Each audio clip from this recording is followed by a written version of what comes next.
Hey everybody, Karin Carr here, owner of GeorgiaCoastHomes.com. I'm a realtor in Savannah, Georgia, and today we are going to talk about how to prepare for a hurricane.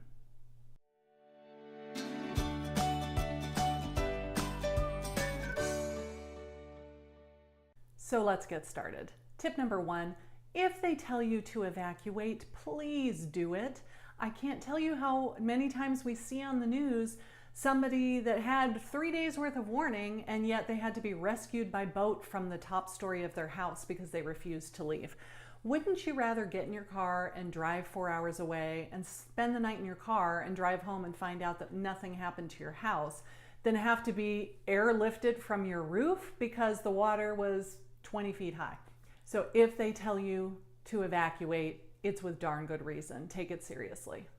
Tip number two, get a generator. My husband wants to buy a generator really, really bad, and we haven't done it yet because we are still looking for the right one that doesn't cost thousands of dollars. But to have a generator plugged in so that if you had to evacuate for 2 or 3 days, you don't come home and all of the food in your fridge and freezer have gone bad and you've got to throw it all away. For no other reason, I just want to be able to keep the food cold so that when we get back to our house, if we had to evacuate, we wouldn't lose all that stuff. Tip number three, have a go bag. So FEMA says that you need to have a gallon of water per person in your family to last you for 3 days. So if you've got a family of 4, you need to have at least 4 gallons of water. You need to have food that can be just eaten out of a box. It doesn't necessarily need to be heated. If you're military, go load up on MREs. Cans that can be easily opened, boxes, stuff like that. So have all of that stuff packed in a suitcase or a big cardboard box ready to go so that if you are told to evacuate, you just have to grab that box and go. Also in that go bag, have flashlights, batteries, formula, diapers, if your child has a favorite toy that they can't sleep without. The bare necessities, perhaps a battery operated radio, or have you ever seen those radios that has like a little crank so that it doesn't use any electricity, just so that you can monitor the situation back home and see what's going on so you know when it's time to return.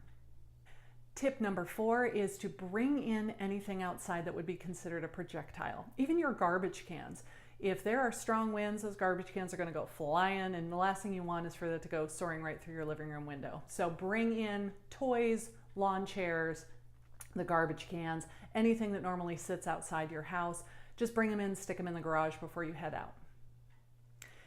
Tip number 5 is to go get one of those plastic containers with an airtight lid and put all of your personal documents in it. So your birth certificates, your passports, insurance policies would be good too, because if heaven forbid your house is damaged and that stuff gets lost, this way you've got a hard copy and it's with you, it's on your person. You could put that tub up in the attic, but you just never know. What if a tree falls on the house and then there's a hole and the attic fills with water? So let's just take that tub with you when you evacuate. Tip number 6, if you have enough advance warning and you can cover your windows before you take off, be sure to use plywood, not OSB, to cover your windows. I'm going to include a link right down below to the FEMA website where they tell you exactly how to go about covering your windows and doors if you need to evacuate. And last but not least, have a plan. If you live in an area that is prone to hurricanes or torrential downpours, and this is something that on an annual basis you may be forced to deal with, have a plan in advance. If there is a huge storm next weekend, where are you going to go? Do you have friends that live in Atlanta that you could go visit? Do you have friends that live in, Birmingham, Alabama, that are a couple of hours away, but that are not going to be in the path of the hurricane, perhaps? Can you talk to them and find out, hey, if we had to evacuate, could we come to your house? Nobody wants to go to a hotel and spend $100 a night for 4 nights if they don't have to. If you've got a friend that's got a guest room and they will gladly take you in, all you got to do is ask. Worst case scenario, you need to find a shelter. FEMA has a mobile app that you can download to your phone, so go download it now. I'm going to include the link right down below. Download that app and it allows you to find the nearest shelter to where you are. So now you know how to prepare for a hurricane, but Will you do it? Yes, start doing it. On the way home from work today, stop at the grocery store and buy a couple jugs of water, buy a few boxes of dry cereal, buy a package of batteries for your flashlight. Over the weekend, start putting together your go bag. Just have this stuff as a work in progress so that if by chance Hurricane Irma is now being forecasted, we don't know where exactly it's going to hit, it's still way out at sea, but what if it's coming our way?